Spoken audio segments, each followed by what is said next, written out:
kapten sedang menavigasikan kapalnya menuju ke pelabuhan Sinabang. Rute pelayaran kali ini dari perairan Lasia, Pulau Babi, Batu Belayar, dan Teluk Sinabang.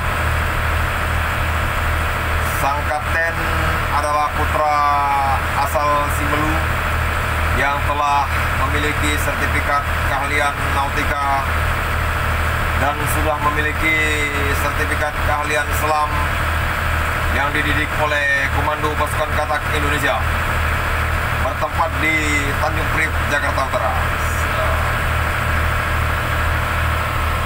Inilah dia sang kapten dari Pulau Simelu. Mantap, bro. Nah, di sana kelihatan rekan-rekan dari Pemda, pemerintah daerah terkait yang ikut melaksanakan giat patroli gabungan yang dinahkodai oleh Bapak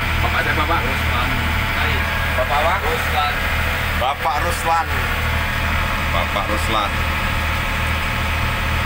Demikian video pelayaran kita kali ini. Sampai bertemu lagi di video-video pelayaran selanjutnya. Arnafat Darpamahi, karena di laut kami bangga.